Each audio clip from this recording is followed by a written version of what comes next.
ونعوذ بالله من شرور أنفسنا وسيئات أعمالنا من يهده الله فلا مضل له ومن يضلل فلا هادي له اللهم صل وسلم وبارك على محمد وعلى آل محمد كما صليت وسلمت وباركت على إبراهيم وعلى آل إبراهيم في العالمين إنك حميد مجيد. Amma ba'd. Alhamdulillah, syukur kepada Allah SWT dan pada pagi ini kita berhimpun dalam satu majlis ilmu selepas salat subuh bersama-sama berjemaah. Dan kuliah pada pagi ini adalah berkaitan dengan salawat, di antara kelebihan dan juga panduan. Dalam sebuah hadis Nabi SAW telah pun menyatakan, "Sallu alayya fa inna salatakum alayya zakatun lakum."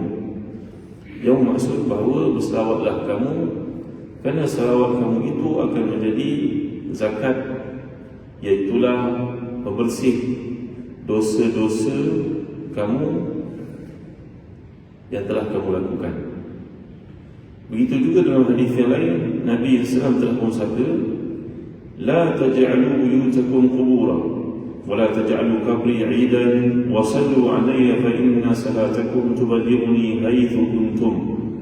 Yang maksud, janganlah kamu biarkan rumah kamu menjadi seumpama kubur, dan jangan jadikan kubur aku tempat untuk kamu pergi dalam keadaan berusaha bersusah payah sehingga ada perkara-perkara yang kamu abaikan. Dan sesungguhnya salat kamu itu akan sampai kepadaku di mana saja kamu berada. Jadi hadis ini menyatakan bahawa Nabi sedang menyuruh kita berselawat ke atas baginda dan menyatakan bahawa selawat kita itu sampai walaupun di mana saja kita berada. Selain daripada itu, Nabi mencegah kita mengosongkan rumah kita daripada selawat dan juga zikir serta doa, sebagaimana Nabi melarang kita menjadikan kuburnya tempat berkumpul dan bersukaria. Nabi melarang kita mengeluarkan belanja yang banyak untuk menziarahinya hanya sekadar untuk berselawat. Perkara ini perlu pada huraian tuan-tuan dimulakan Allah sekalian.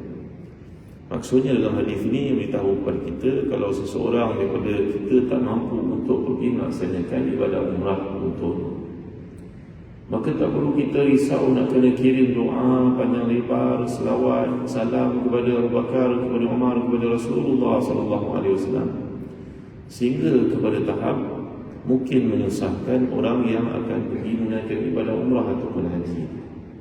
Usah risau, kata baginda SAW, seandainya kamu tidak mampu melaksanakan ibadah haji ataupun umrah kerana kekurangan keuangan, dan Allah SWT menyatakan kepada kamu, "Walillahi 'alan nasi hijjul baiti man istata'a ilaihi sabila." Kewajipan menunaikan ibadah haji itu tertakluk kepada kemampuan keuangan sebagai contohnya, keselamatan. Begitu juga di sudut kerohanian. Maka seandainya perkara-perkara tersebut tak dapat kamu capai, jangan risau. Di mana saja kamu berselawat kepada aku, maka selawat kamu akan disampaikan. Maka tidaklah menjadi satu masalah kepada orang yang nak menunaikan ibadah haji dan umrah, kerana dia akan dibebankan dengan permintaan orang yang tak pergi ini. Risau dia tak dapat pergi, maka dia telah mengirim doa yang panjang lebar untuk orang yang menunaikan ibadah haji dan juga ibadah umrah ini, sehingga orang yang akan menunaikan ibadah haji dan umrah ini pula terbeban dengan doa-doa yang begitu ramai orang kirimkan. Tuan-tuan dimulakan Allah sekalian, usah risau ya. Kita yang tak boleh nak pergi menunaikan ibadah haji ataupun umrah, kita boleh berselawat di mana saja kita berada. Selawat itu disampaikan kepada Rasulullah SAW. Dan kita pula yang nak pergi haji dan umrah, orang kirim kepada kita doa, apa-apa hajat, tidaklah menjadi kewajipan kepada kita untuk menyatakannya di depan Kaabah ke, dalam Raudhah ke, atau di mana saja tempat di sana, dengan anggapan itu satu tanggungjawab yang perlu disempurnakan. Tidak. Memadailah kita berdoa, "Ya Allah, ya Tuhanku, ramai di kalangan teman, sahabat mengirim doa, mereka memiliki berbagai hajat. Engkau dah mengetahui hati mereka, kehendak mereka, apa yang terbuku dalam hati mereka. Sampaikanlah hajat-hajat mereka." Begitu. Dan saya membawa salam yang banyak untuk Rasulullah, untuk Abu Bakar, untuk Umar radhiyallahu anhu. Yang saya pun tak ingat siapa dia yang mengirimkan salam itu kepada saya. Terlalu ramai orang. Maka begitu panduannya tuan-tuan yang boleh Allah. Ya? Baik. Jadi terang kepada kita bahawa salawat merupakan satu tugas agama dan merupakan ibadah.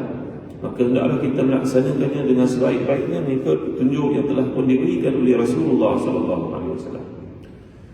Walaupun salawat itu ditujukan kepada Rasulullah, namun Rasulullah sendiri pun mengucapkannya dalam salawat dalam sembahyang baginda sebagai contohnya yang merupakan satu rukun daripada rukun qauli. Maknanya Rasulullah pun bersalawat macam kita. Nampak tak tuan-tuan? Kerana ia merupakan satu rangka ibadah kepada Allah Taala yang difardukan untuk setiap orang yang bersembahyang sebagai contohnya.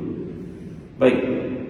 Diterangkan oleh Abu Dzar Al-Hawawi bahawa perintah salawat itu berlaku pada tahun kedua Hijrah.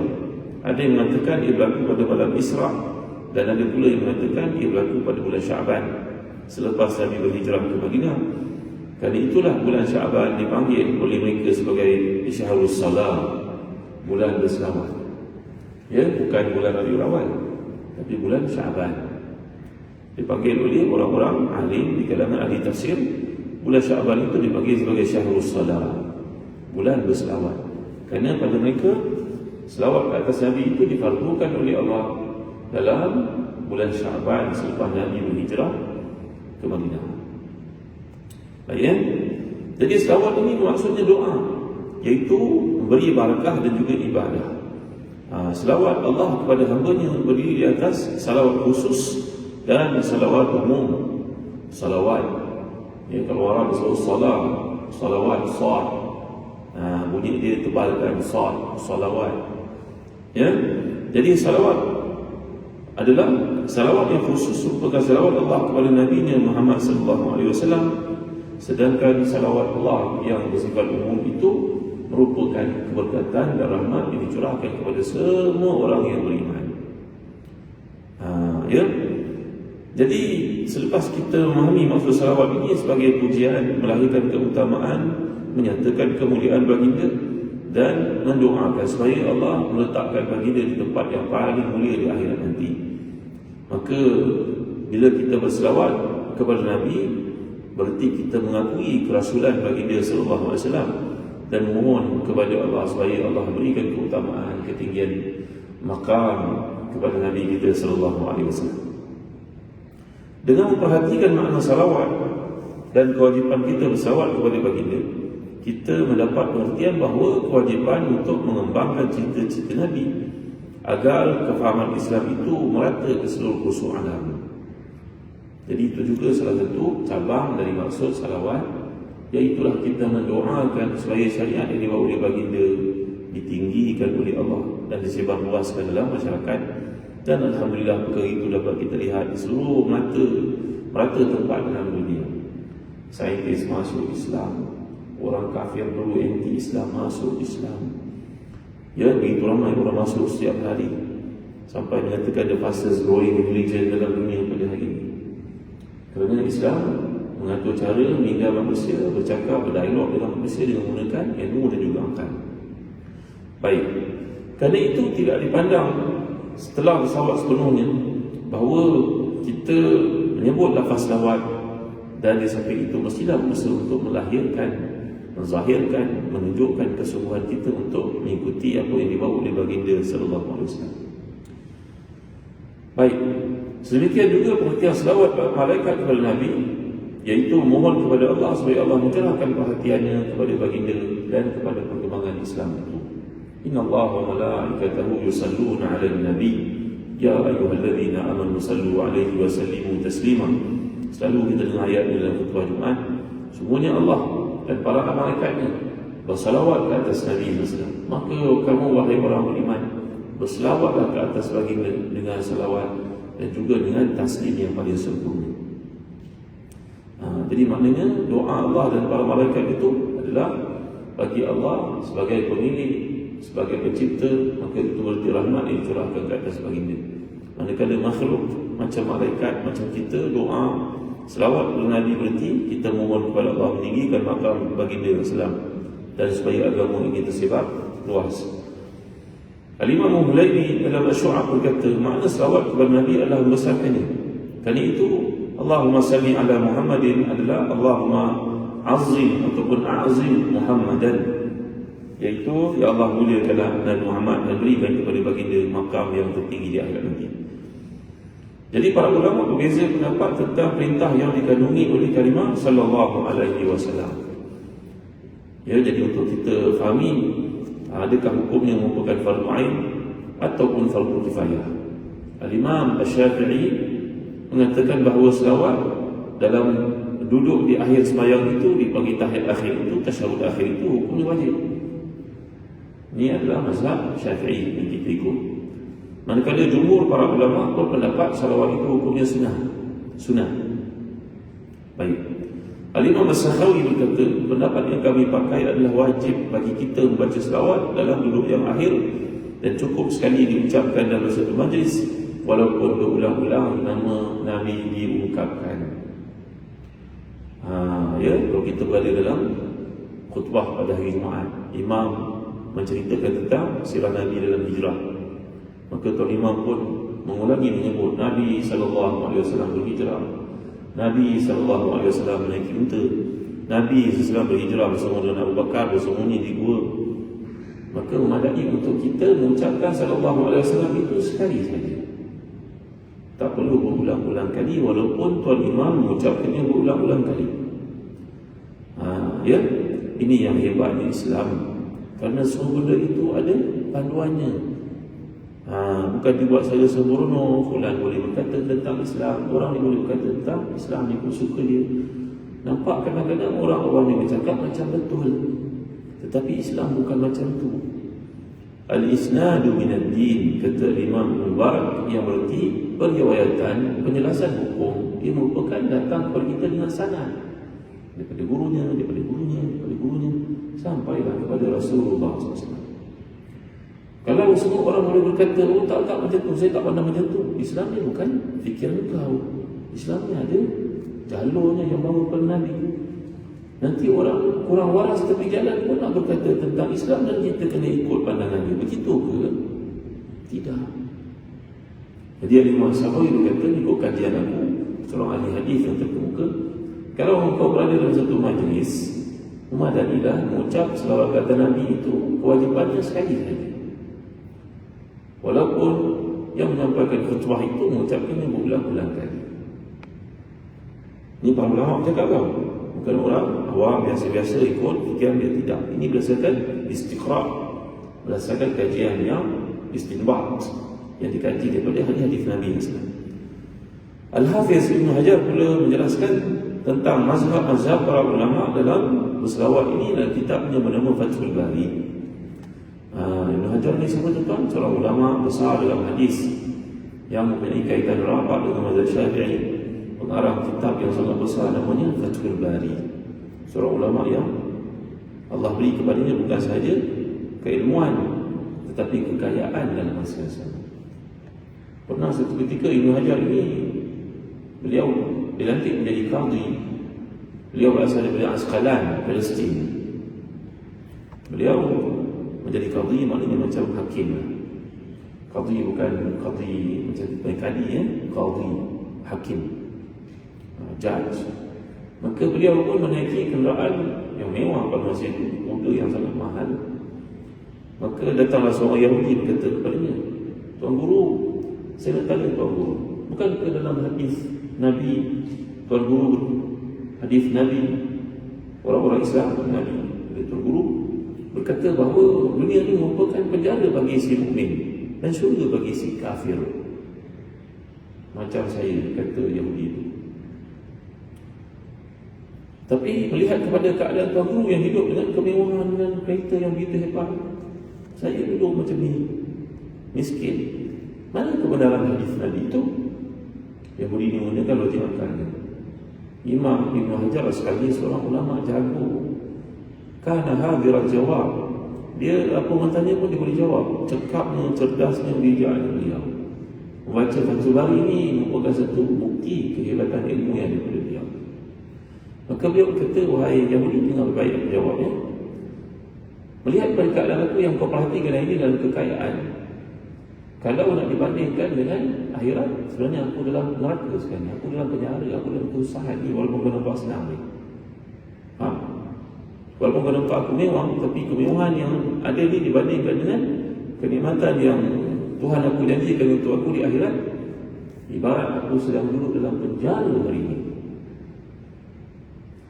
Engkau rasakan diri kau susah sebenarnya. Kalau nak bandingkan dengan akhirat, kau kena benam ke dalam neraka nanti, kena kau degil tidak mengikut kebenaran. Engkau ni sebenarnya berada dalam syurga. Nak bandingkan dengan neraka tu punya kesusahan. Tahu tadi yang Yahudi itu, tuan-tuan. Jadi Ibn Hajar ni seorang yang sangat cerdas dan bijak. Explanation-nya dikumpulkan, beliau berkata bahawa mazhab Ibn Jarir Tabari, seorang ahli tafsir yang terkemuka, berkata bahawa salawat itu satu benda yang bersifat sunnah, mustahab, satu benda ibadah, bukan wajib, kata Ibn Jarir Tabari. Kata Ibn Qasar pula bahawa bersalawat pada Nabi itu satu ibadah yang wajib, tidak ditentukan berapa bilangannya. Berarti dalam hidup kalau seorang itu mengucapkan selawat sekali, maka terlepaslah fardu ke atas, cukup. Maka Ibn Qasar berkata sekali ucap dalam hidup pun cukup, kerana kewajipan yang Allah tentukan Allah tak sebut banyak mana. Macamlah ibadah haji, Allah tak sebut banyak mana, wajib sekali saja. Begitu juga ayat mengatakan waqur rabbilhamhuma kama rabbayani shaghira. Allah menyuruh kita untuk berdoa kepadanya untuk ibu bapa kita. Maka Allah tak sebut berapa kali. Sekali kau baca semua hidup kau, dah terlepas kewajipan tersebut. Baik.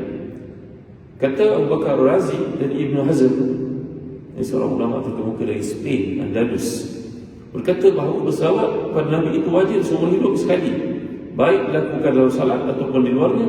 Hukumnya sama dengan mengucapkan kalimah tauhid. Orang itu masuk Islam mengucapkan la ilaha illallah, maka cukup baginya sekali itu mengucap.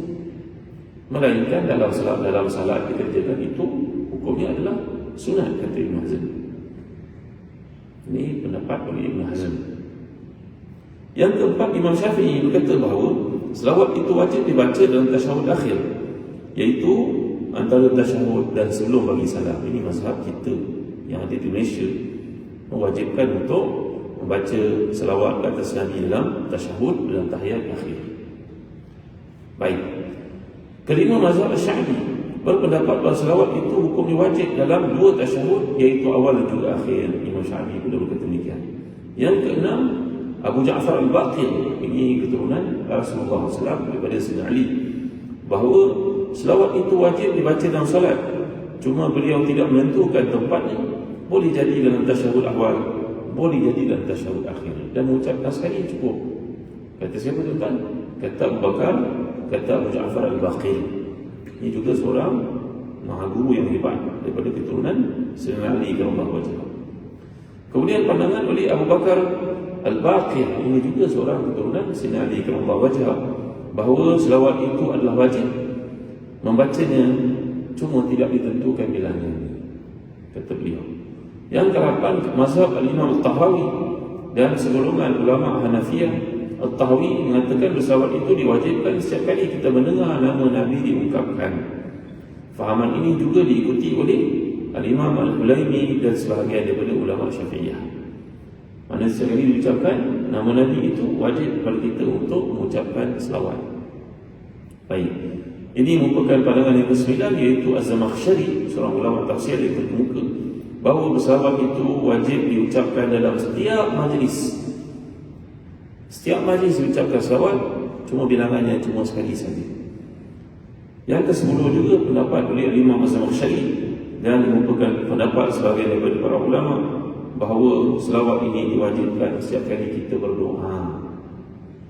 Ya, bila kita berdoa, adab dia alhamdulillahirabbil alamin wassalatu wassalamu ala asyrafil anbiya'i wal mursalin. Maka kata Imam Az-Zamakhsyari, selain daripada diwajibkan dalam sesuatu majlis, maka dia juga diwajibkan ketika kita berdoa.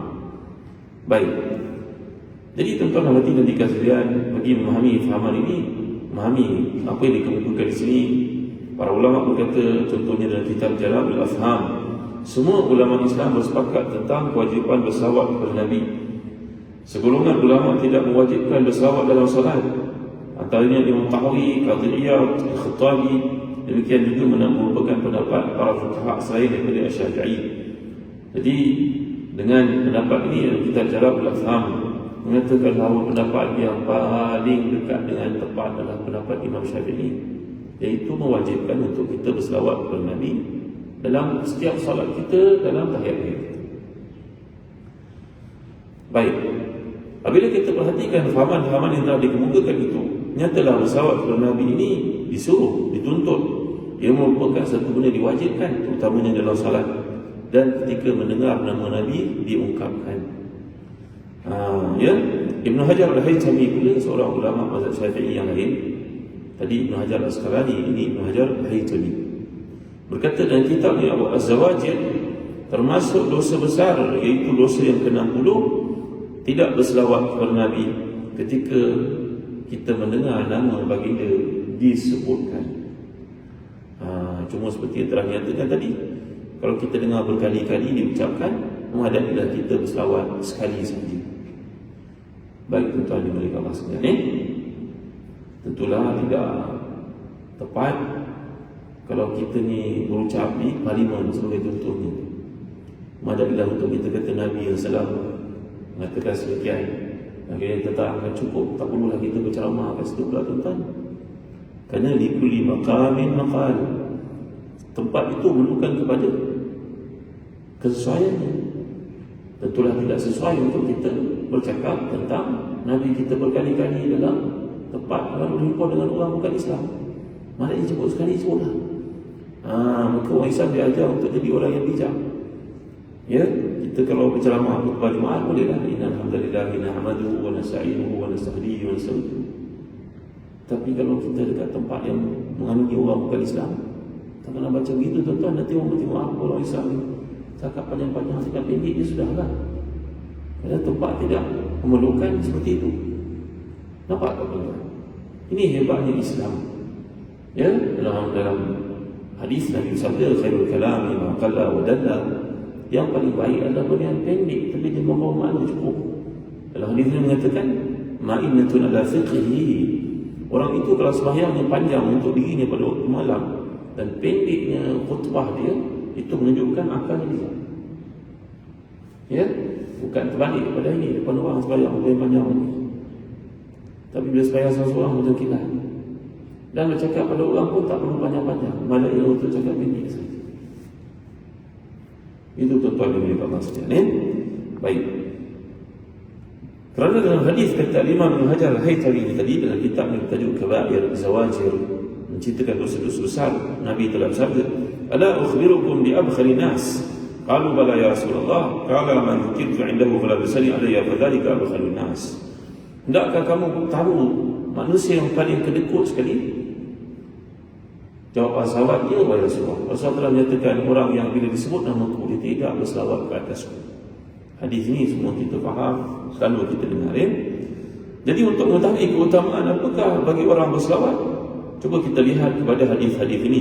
Yang pertama, man salla alayya marratan sallallahu alaihi biha ashran. Ini juga biasa kita dengar hadis Muslim, siapa yang berselawat kepadaku sekali, maka Allah akan berselawat kepadanya 10 kali. Adanya limpahan kurnia rahmat daripada Allah itu kepada kita 10 kali. Bayangkan kalau kita berselawat satu hari sebanyak 100 kali. Maka berselawat ini bukan satu ibadah untuk didedahkan kepada orang ramai.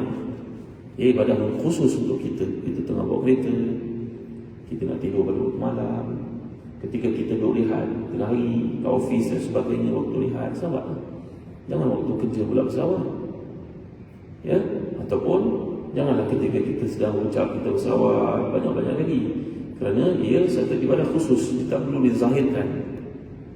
Macam salam sembahyang sunat kita tadi yang digambarkan. Kita sembahyang malam-malam, sembahyanglah panjang-panjang. Kalau kita jadi imam, waktu ketika hari Jumaat pula sebagai contohnya, maka tentulah tidak elok kita baca panjang-panjang. Mengambil kira orang parking kereta bersibah siur, Ada orang waktu ke ofisnya limited. Alhamdulillah kat negara kita, para imam, para khatib diberi di kawasan dengan khutbah-khutbah yang dapat mengambil perkara-perkara sedemikian. Baik juga.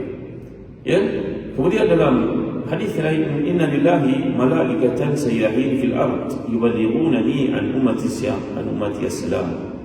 Dalam hadis riwayat An-Nasa'i, Ahmad, Nabi dalam sabda, para malaikat ada yang Allah tugaskan di dunia, kerjanya untuk menyampaikan salam kepada aku. Setiap kali orang bersalawat salam padaku, maka ia disampaikan kepadaku. Malaikat itu tugasnya untuk mengutip, membawa salam-salam yang mereka ungkapkan kepadaku. Baik. Kemudian kita lihat secara ringkas yang kelebihan bersalawat ini, nomor satu, mendapat curahan rahmat dan kebaikan daripada Allah. Yang kedua, menghasilkan kebaikan, meninggikan darjat, menghapuskan kejahatan. Yang ketiga, memperoleh pengakuan kesempurnaan iman bila kita membacanya sebanyak 100 kali. Bila 100 kali itu tuan? Bila kita berseorangan diri, bila kita ada waktu, kita khususkan untuk berselawat bersama. Macam Ubay bin Ka'ab radhiyallahu anhu yang berkata kepada Rasulullah, "Wahai Rasulullah, saya bangun malam, saya berselawat untuk baginda, untuk Tuhan sebanyak 1/4." Nabi yang sedang menjawab, "Bagus, kalau kau tambah lebih baik."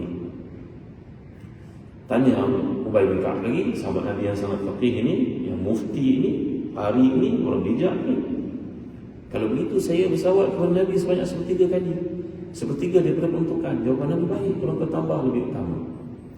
Jawapannya, "Kalau begitu saya jadikan 1/2 malam saya selawat untuk Nabi." Nabi mengatakan, "Itu sangat baik kalau kau tambah lebih utama." Maka kata Ubay bin Ka'ab, "Kalau begitu wahai Rasulullah, saya jadikan keseluruhan malam saya adalah selawat untuk Tuhan." Jawapan Nabi SAW, "Bagimu keampunan terhadap dosa-dosa kamu, ditinggikan darjat." Apakah maksud selawat Ubay bin Ka'ab sepanjang-panjang malam ini, tuan-tuan? Adakah pada malam itu Ubay bin Ka'ab duduk berselawat tanpa sembahyang tahajud, tanpa baca Quran, tanpa berzikir, tanpa berdoa? Bukan begitu maksudnya. Jelas para ulama, contohnya dalam kitab dalam Al-Afham, yang bahasa Arab ini jadi satu style, nama dia Zikrul Ba'd wa Iradatul Kull. Begini saya sebut kepada tuan-tuan, kita pesan pada anak kita, "Kalau tolong basuh pinggan mangkuk lah." Apa yang ada dalam sinki itu, tuan-tuan? Ada pinggan mangkuk, ada sudu, ada sudip, ada apa lagi? Ada chopstick, ada apa lagi? Periuk. Dan difahami pada kata-kata itu, bila basuh semua, apa-apa sisa makanan dibuang dalam tong sampah, dikeliarkan sinki, betul tak? Jadi bila kita sebut satu, merujuk kepada banyak. Abdul Rahman perlu sedia baju tak? Dalam baju itu ada seluar, ada jubah, betul? Ada selimut, ada sombantan, betul kan? Ada kita masuk sedia baju je, seluar ditinggalkan, selimut ditinggalkan, sombantan ayah kata tadi sedia baju je. Itu maknanya, tuan-tuan. Makna Nabi SAW dalam konteks ini jadikan keseluruhan malam itu selawat. Dan selawat itu maknanya doa. Quran, baca Quran, doa untuk diri kamu. Doa itu untuk diri kamu, berzikir untuk diri kamu. Semalam itu berdoa juga. Jadi begitu maksud Nabi SAW. Ini perlunya kita membaca hadis, bukan hadis itu dengan syarahannya. Ada orang dia baca hadis itu mengamalkan hadis seperti itu, bukan itu maksud Nabi SAW. Macam disebutkan, siapa yang sembahyang lepas isyak 4 rakaat, maka dia wajib baginya syurga. Maka disebutkan sembahyang sunat 4 rakaat, tak ada salam di tengah-tengah. Sedangkan dalam hadis lain mengatakan sembahyang Nabi pada waktu malam mathna. Nabi bersembahyang pada waktu malam mesti 2 rakaat.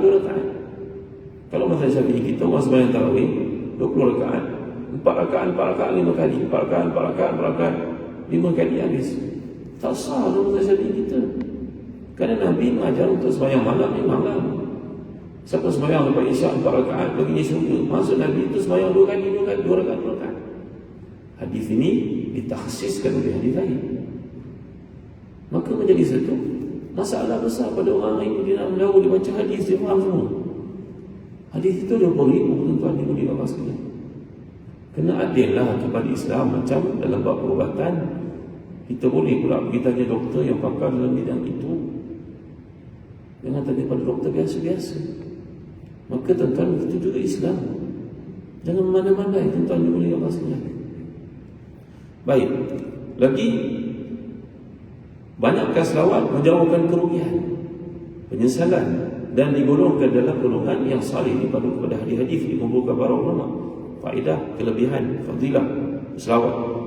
Lagi mendekatkan diri kepada Allah, itu pasti. Memperoleh pahala seperti memerdekakan hamba. Mana ada hamba lagi pada hari ini untuk dimerdekakan? Tetapi orang bersalawat, baginya pahala macam membebaskan hamba. Lagi, memperoleh syafaat Nabi di akhirat, memperoleh penyertaan daripada malaikat, memperoleh hubungan yang rapat dengan Nabi. Seorang yang bersalawat dan salam kepada Nabi, salawat dan salam yang disampaikan kepada baginda sallallahu alaihi wasallam. Ia membuka kesempatan berbicara kepada Nabi.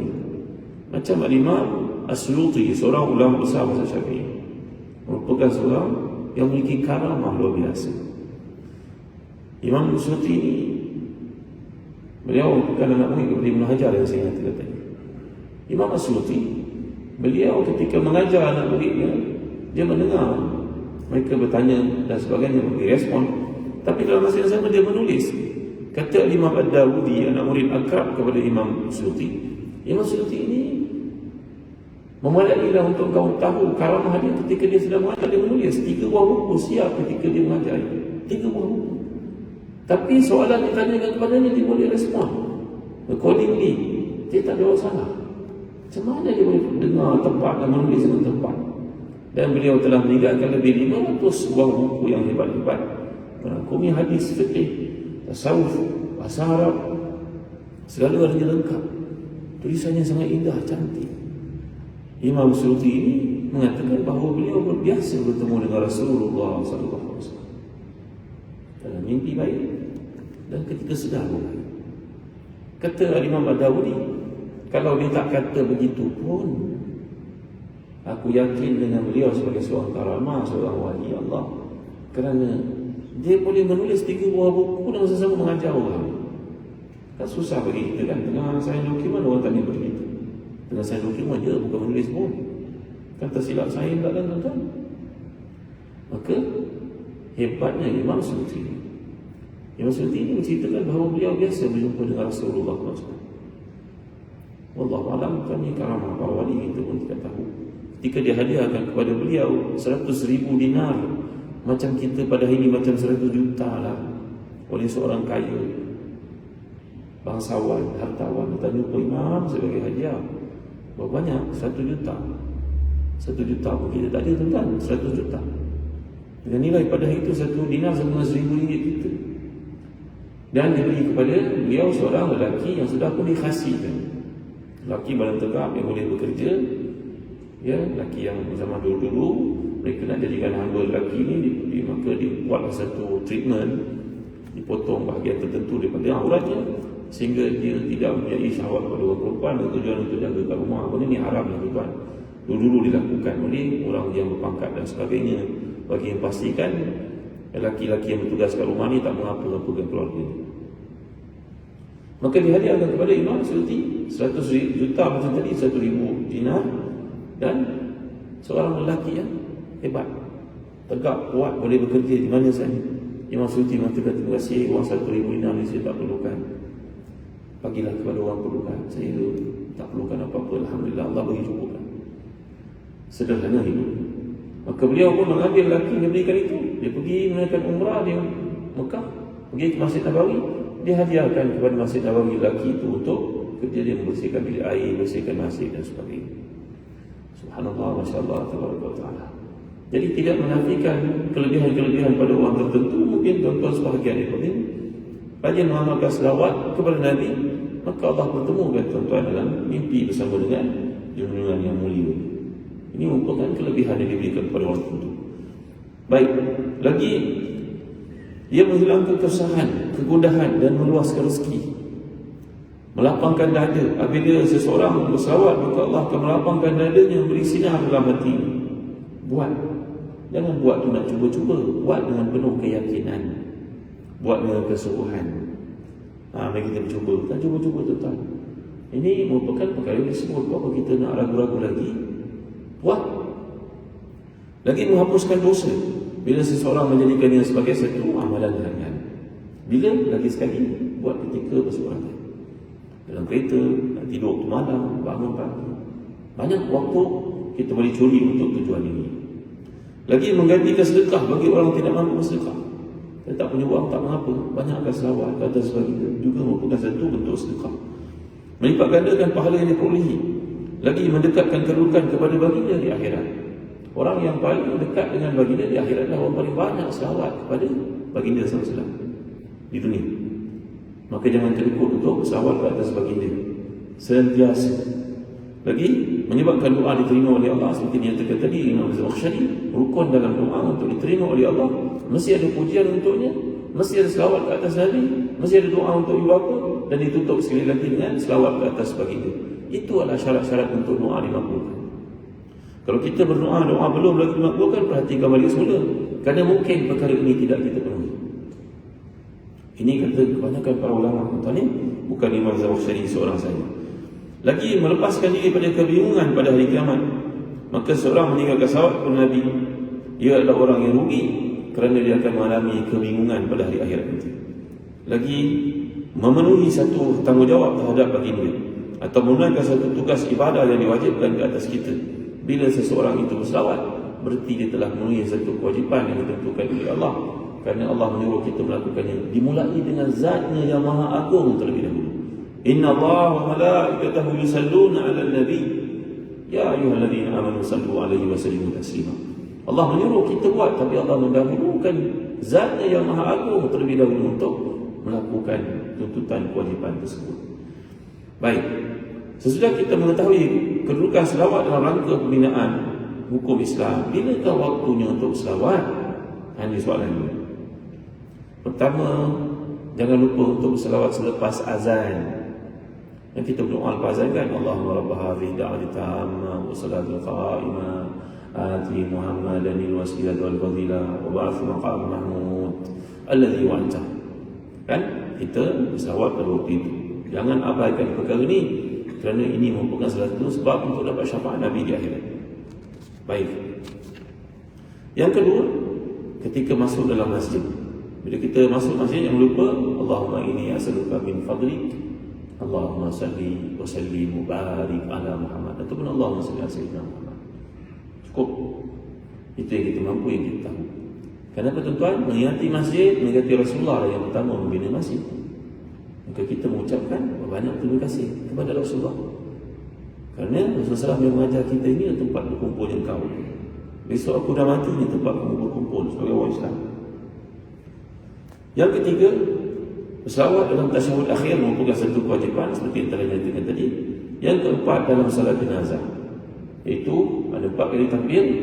Takbir yang kedua kita berselawat kepada Nabi SAW, sekurang-kurangnya Allahumma salli ala Muhammad. Yang kelima, dalam takbir raya. Perasan tak tuan-tuan? Ada setengah imam mengingatkan kita pada takbir raya ni, rakaat pertama 7 kali, kedua 5 kali. Dia ucapkanlah oleh kamu subhanallah walhamdulillah wala ilaha illallah wallahu akbar. Dia tak ajar kita sebenarnya ada selawat di sini.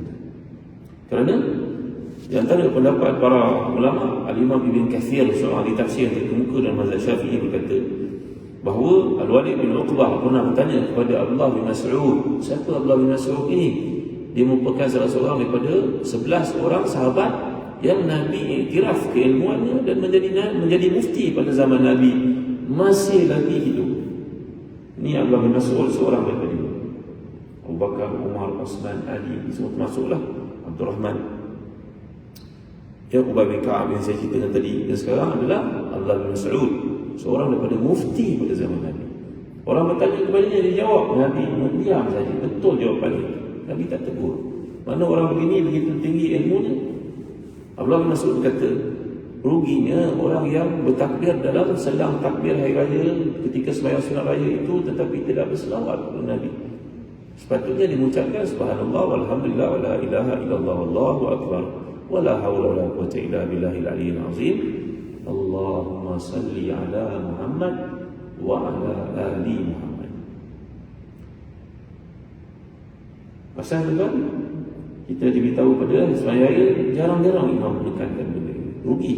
Yang keenam, di permulaan dan juga di akhir doa seperti yang telah dinyatakan tadi. Ia menjadi rukun doa untuk diterima. Rukun. Bangunan ni kalau tak ada tiang, dia runtuh. Maka doa kita kalau tak ada tiang, salah satu dia punya selawat, dia runtuh. Dia serejal, tuan-tuan. Baik. Yang ketujuh, ketika kita nak memulakan satu urusan penting, kerana dalam hadis mengatakan kullu amrin dhibal la yubda'u bihamdillah wassalam fahuwa abtaru mambuqun min kulli barakatin. Dalam hadis riwayat Al-Rahawi, sesiapa yang mulakan satu urusan penting tidak membaca bismillah dan tidak berselawat ke atasku, maka perkara itu tidak diberkati. Kita jadi pemimpin, orang panggil untuk merasmikan program, cak bismillah, sallallahu alaihi wasallam Muhammad wa ala alihi wasallam. Cukup. Ya, setiap benda yang tidak dimulakan dengan basmalah dan tiada salam, selawat, dia tiada keberkatan pada itu. Maka perkara ini mudah dilakukan, kerap diabaikan. Yang ke-8, di akhir kunut, kita kunut subuh, imam membaca sallallahu alaihi wasallam Muhammad wa ala alihi wasallam.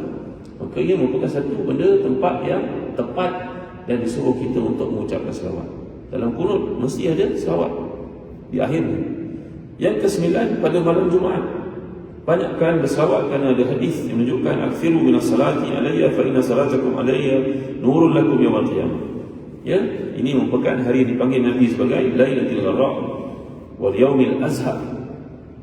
Merujuk kepada hari Jumaat, Nabi menyebut sebagai Lailatul Gharra dengan Al-Lailul Naharul Azhar, Al-Yaumul Azhar. Banyakkan selawat kepada Jumaat adalah waktu ini. Yang ke-10 dalam khutbah. Dalam mazhab Syafi'i, selawat kepada Nabi dalam khutbah Jumaat adalah satu rukun. Yang ke-11, ketika berziarah ke makam baginda, maka banyakkan berselawat ke atas baginda. Yang ke-12, sesudah bertalbiyah. Ini pun ramai orang mengabaikan peluang tersebut. Sepatutnya kita mengucapkan labbaik Allahumma labbaik, labbaik la syarika lak labbaik, innal hamda wan ni'mah lak wal mulk la syarika lak, Allahumma shalli ala Muhammad wa ala alihi. Kenapa tuan-tuan? Ini merupakan pendapat Muhammad Al-Qasim, seorang faqih fuqaha Madinah, bahawa kami melihat sahabat-sahabat Nabi ketika mereka bertalbiyah, mereka mesti iringi dengan selawat, mengingati Nabi yang mengajar ibadah itu. Ya, yang ke-14, setiap kali mengadakan majlis, macam kita dalam majlis ini, kita dah ucap selawat ke Nabi, mencukupi, jangan abaikan perkara ini. Yang ke-15, ketika ditimpa kesusahan, diceritakan oleh Ubay bin Ka'ab, seorang lelaki bertanya kepada Nabi, wahai Rasulullah SAW, bagaimana pendapatmu jika saya menjadikan sembahyang saya, selawat saya pada waktu malam keseluruhannya? Nabi menjawab, Allah akan melihara kamu daripada segala benda yang membimbangkan kamu dan mengampunkan bagi kamu, meninggikan darjat kamu. Ini hadis yang telah kita bentangkan tadi. Mana waktu malam ketika bertahajud, jangan lupa jadikan sebahagian daripadanya selawat untuk baginda. Yang ke-16, jadikan selawat itu setiap pagi dan juga setiap petang. Kerana hadis mengatakan man salla alayya hina yusbihu 'ashran wa hina yumsi 'ashran adrakathu syafa'ati yaumil qiyamah. Siapa yang mengucapkan selawat waktu pagi sebanyak 10 kali dan petang sebanyak 10 kali, dia akan mendapat syafaatku di akhirat. Siapa yang tak nak syafaat tu Tuhan? Kalau cerita buat syafaat ni nak banding, nak mudah faham. Kita belajar kat universiti, nak grad, ada satu subjek yang wajib, bukannya elektif, wajib, mesti lulus. Subjek itu lulus saja 50, kita dapat 49. Belajar pula kat tempat jauh Indonesia, ada beasiswa, habis saja nanti beasiswa pun cut off. Fikir macam mana ni? Satu je.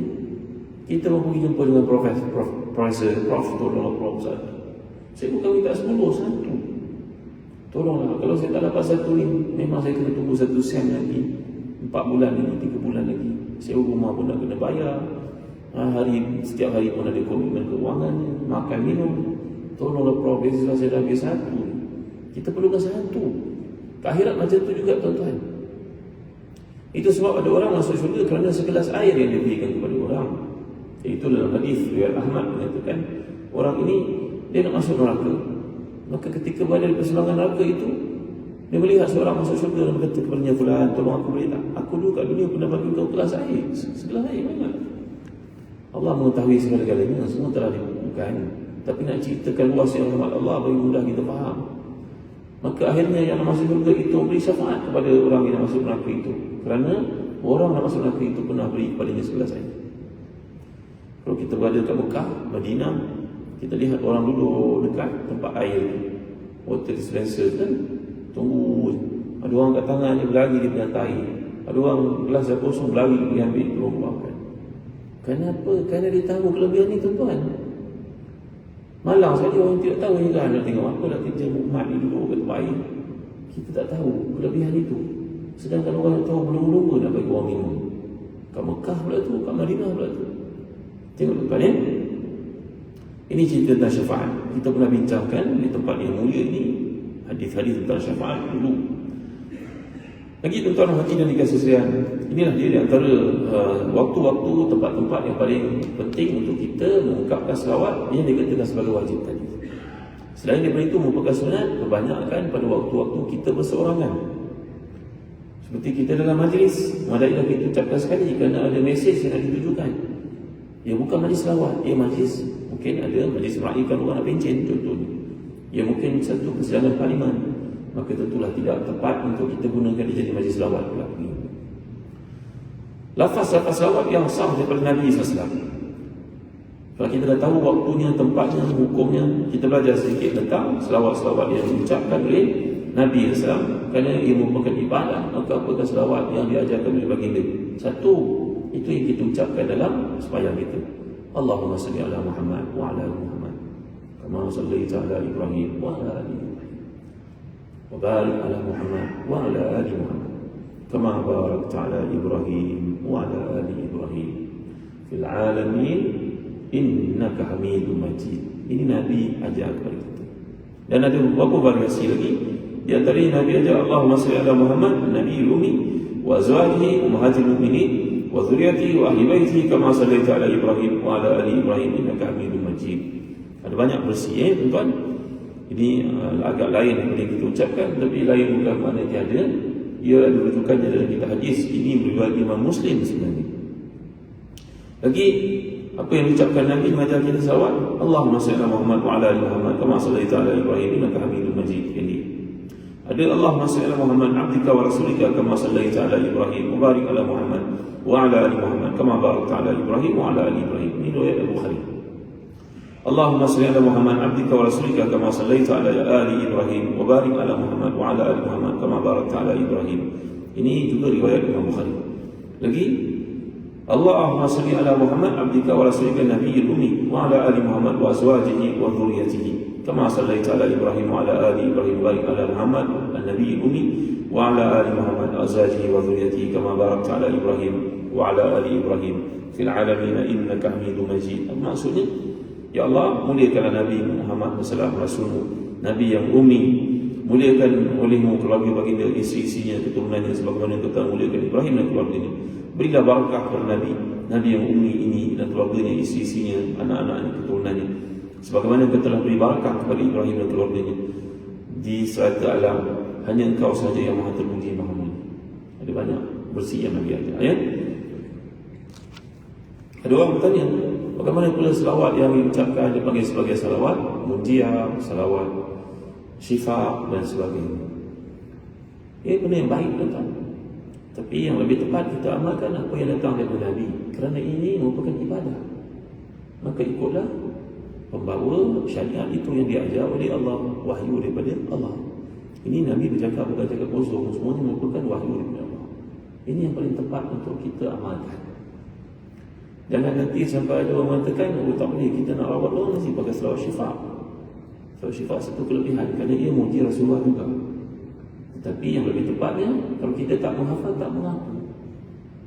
Tafrijiyah, munjiyah, ini merupakan selawat yang dicipta oleh para ulama yang punya pengalaman kerohanian dengan Nabi kerana banyaknya ibadah mereka. Mereka kongsi dengan kita. Tak salah untuk kita ikut. Tetapi yang lebih tepatnya, kalau kita tak mampu menghafal pun tak mengaku, amalkan apa yang datang daripada Rasulullah. Itu yang paling aula. Ada banyak variasi yang boleh kita pelajari. Ya, tuan-tuan mungkin boleh printkan, tambahkan dekat masjid, boleh snapshotkan, boleh amalkan. selawat-selawat yang datang daripada Nabi ini lebih utama untuk kita ketahui. Ya, baik tuan diberikan sekalian.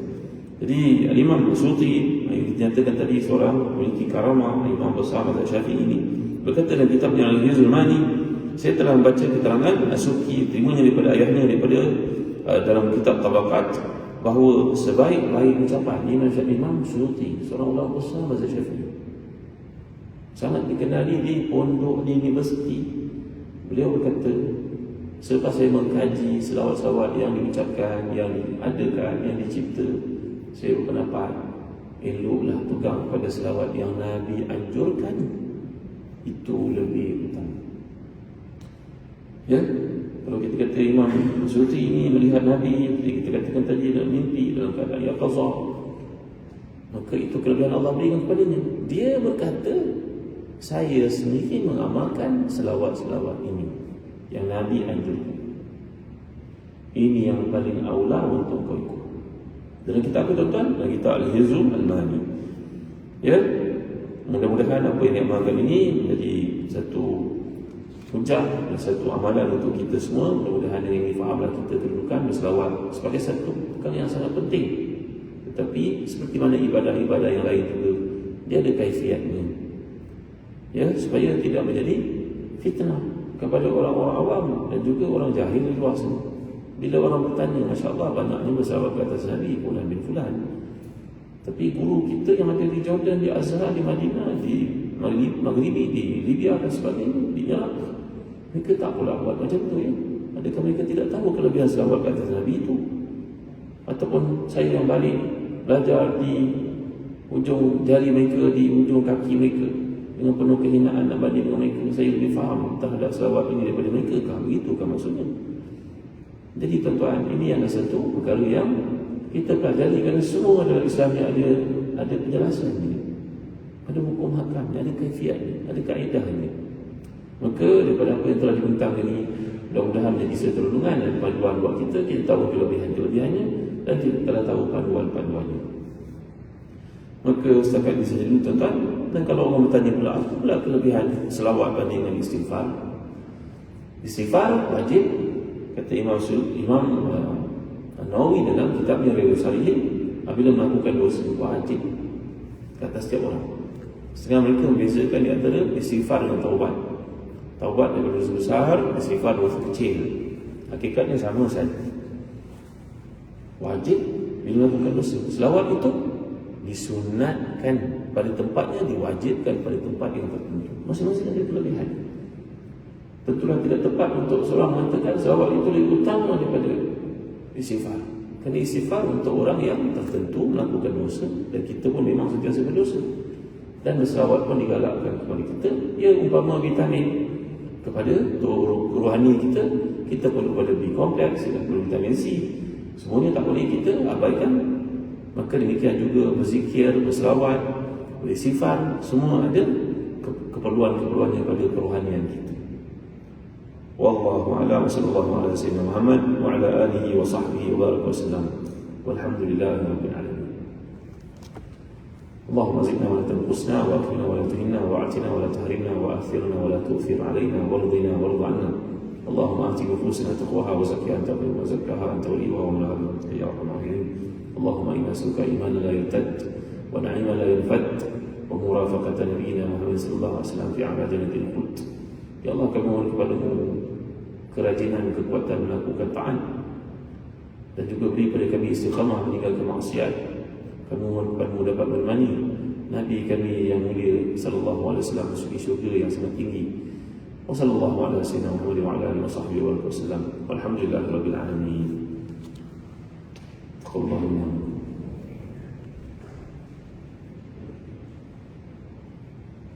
itu adalah masuk waktu syuruk. Assalamualaikum warahmatullahi wabarakatuh.